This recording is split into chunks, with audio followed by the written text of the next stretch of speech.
Gavin Le Soir, bonjour. Bonjour. Vous êtes cofondateur de Aigo. Oui. Bienvenue au Salon des entrepreneurs Lyon-Auvergne-Rhône-Alpes. Est-ce que vous pouvez nous présenter Aigo? Aigo, c'est à mi-chemin entre le cabinet de conseil et l'agence de design. On aide des grands groupes à se transformer par l'action, c'est-à-dire qu'on donne vie aux projets qui font la transformation digitale. Là où des grands cabinets de conseil classiques vont plutôt faire des PowerPoint qui vont rarement déboucher sur quelque chose de concret, et où des freelances ou des agences vont se contenter d'être sur l'exécution. Nous, ce qui nous intéresse, c'est de faire avec nos clients et en faisant avec eux, de leur insuffler des nouvelles méthodologies comme le design thinking, l'agilité et le lean startup. Alors, vous ne vous définissez pas comme une start-up, mais vous connaissez leurs méthodes.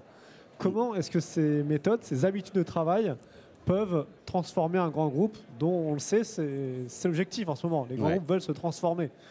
Un premier truc, c'est que souvent, ces grandes organisations, elles ont des plans quinquennaux, des plans à 2020. C'est à peu près là où tout le monde en est aujourd'hui. Je pense qu'en 2020, en France, il va se passer un grand drame. Jargon. Oui, exactement.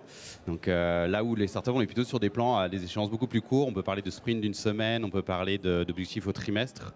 Et la première chose qu'on leur apprend à ces grands groupes, c'est de se refixer des objectifs atteignables et d'essayer de remobiliser les gens en interne autour de ceux-ci, puisqu'en fait on est quand même beaucoup plus satisfait de son travail quand on est capable de donner vie à des choses rapidement, et c'est là-dessus qu'on les accompagne et qu'on essaye de les pousser à faire des choses. C'est bête, mais en fait on les pousse à faire.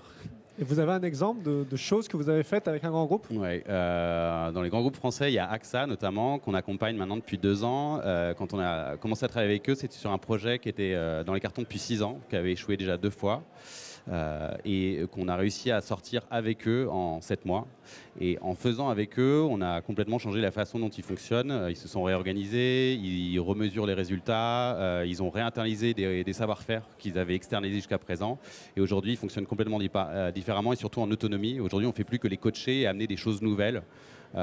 Mais sur le corps, ils font vraiment tout seuls. Donc la clé, objectif, en autonomie.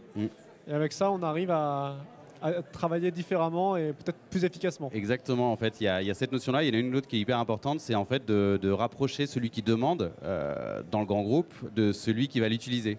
Souvent dans ces grands groupes-là, on a créé plein de strates de validation ou d'interface entre la personne qui s'occupe du produit et la personne qui veut utiliser.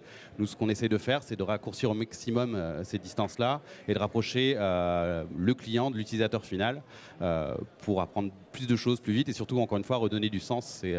Parfois, l'utilisateur, il est juste dans la rue, il suffit de sortir, de lui poser des questions pour se rendre compte de pourquoi il aime ou pas le produit, qu'est-ce qu'il pourrait aimer ou pas. Et on gagne beaucoup de temps et surtout, encore une fois, j'insiste dessus, on aussi redonne les clés aux salariés.